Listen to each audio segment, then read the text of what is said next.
Hey Noobers, Happy New Year 2021. This will be the year of many great things, both for you and for me. I hope. Um, that's the chance for me to talk to you about my race schedule. So as I mentioned earlier, I have a lot of races that have been rescheduled or deferred from 2020, like everyone else. So I had to make some priorities sorting. So actually, I've sorted my races into 4 tiers. 8 tier races are the races that I will organize my training plan around.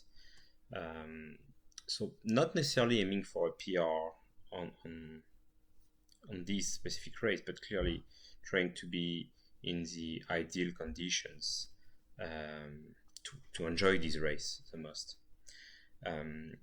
So I will have three 8 year races in 2021. I've Alpha Ironman Texas in Galveston in April. Obviously, that's the journey we're sharing right now. I have another Alpha Ironman scheduled for September in Santa Cruz, California. So that as well is a 8 year race for me. And at the end of October, I have the Houston Half Marathon, which is a very nice race I did a couple years ago. So these three will be my 8 year races for 2021. I also have to mention the Houston Marathon, which will happen in January 2022, because it has been postponed a couple months ago already. 2021 edition has been cancelled because of COVID. So even though it will happen in 2022, it will still impact my training schedule in 2021, because obviously training for a marathon, that will be my first marathon, will take time. So in addition to these 3 or 4 races, I'll have my B tier races. So these are basically important races, but a dedicated schedule will conflict with the 8 year race schedule. I will still adapt my schedules around it in order to be in the most ideal conditions, but these are not my priorities. I still aim to do a very good performance and to enjoy as much as possible these races. So in addition, they are going to bring me some extra motivation of some extra milestone in my training for the other races. So during my training for Galveston, I already mentioned I have the KT Half Marathon in February. 2 months from now, we'll see if it happens. It will depend, I guess, on the vaccination rates and the hospitalization rates. So far, it's still unknown if this will happen or not. In June, so early in my training for Santa Cruz, I will have the Sylvan Beach Olympic Triathlon. That's a pretty renowned Olympic triathlon in the Houston area.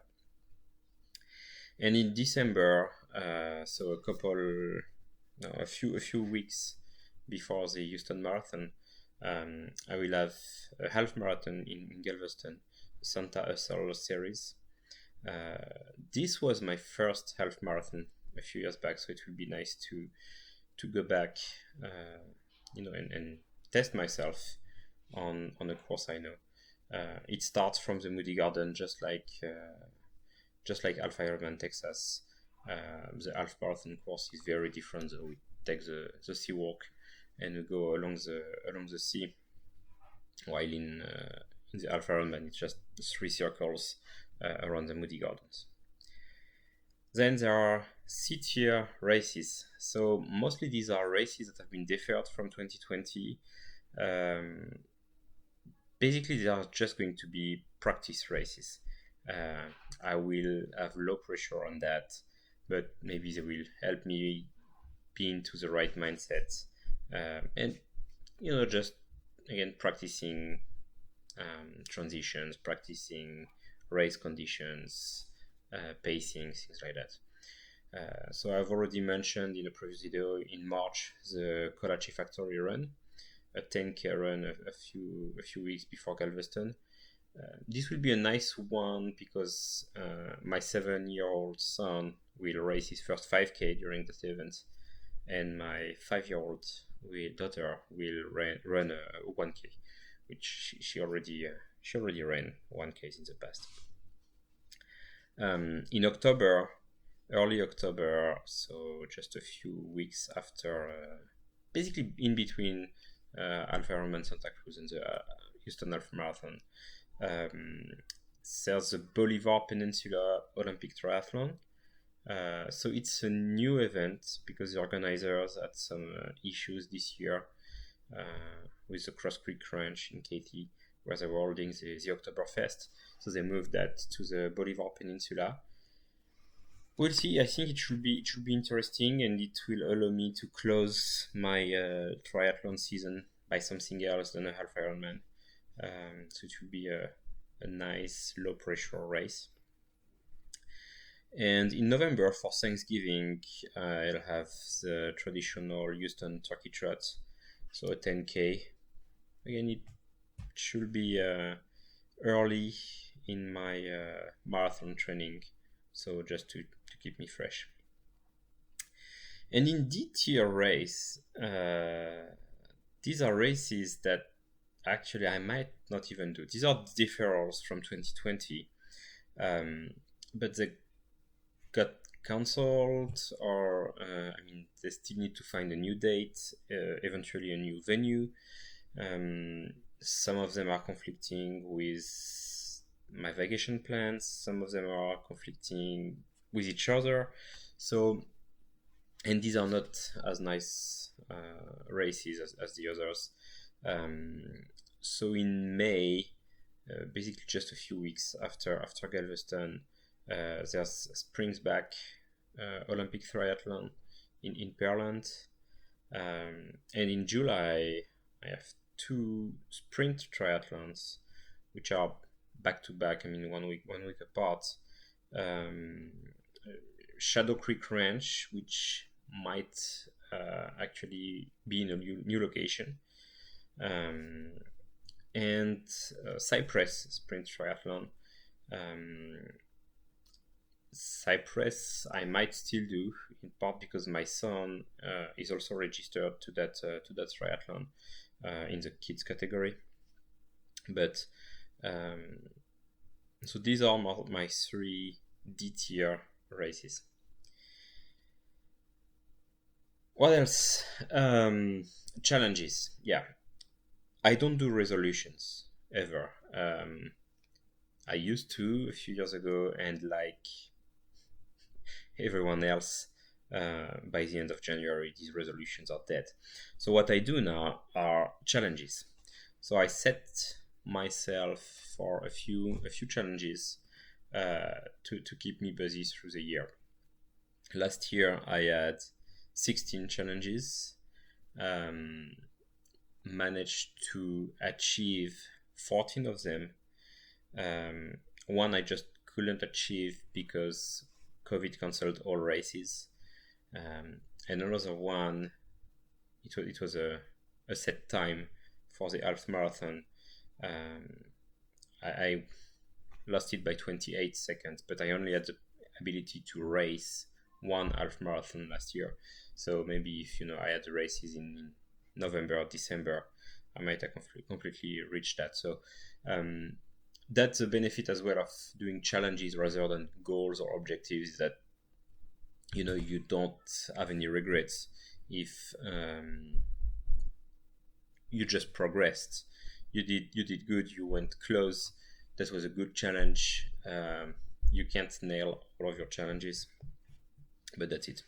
So for this year, I'm gonna have actually, let me count, 22 challenges. So I have total mileage in the year, in the month, in a week, and in one go challenges for both the run, the bike, and the swim. So that's already 12, 12 objectives. Then I have 3 objectives for the run performance, so trying to achieve to improve my times in 5k, 10k, and half marathon. Same for the bike, try to improve my PRs on the 20, 40, and 90 kilometer distances. And same for the swim, try to improve my times on the 1500 meters and 1900 meters, which are the distances for Olympic and sprint, Olympic and half Ironman. The other 2, well, one should be pretty obvious. It's to finish a half Ironman. So as I mentioned, I'm registered to 2 events. Try to finish one. And the last one is more like just to keep me motivated to go to the gym to do some core training, and it's to reach 40 hours of core strength training through the year, which is 45 minutes average per week. So very reasonable objective, but I want to push myself, make sure that I don't give up. So that's another thing. These objectives are all pretty reasonable.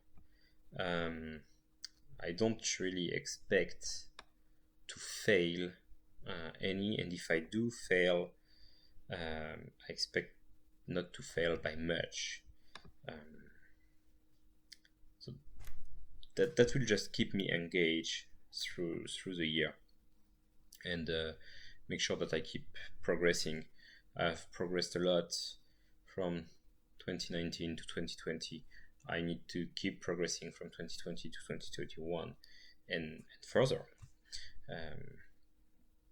2022 will be a tough year if I succeed 2021 the way I wish I will. 2022 should see myself competing in a marathon for the first time, and maybe having amazing goals or challenges, biking or swimming. We'll see. We're not there yet. We'll decide of these objectives next year. But right now, these are my 22 objectives for 2021. So I wish you the best for this year. Maybe taking part in your first sprint triathlon, taking part in your first half Ironman like myself. Go back to running, doing your first marathon, whatever your goals and challenges are. And I wish you the best. One thing is almost certain is that 2021 will be a better year for everyone than 2020 was. So we'll go from there, and see you soon.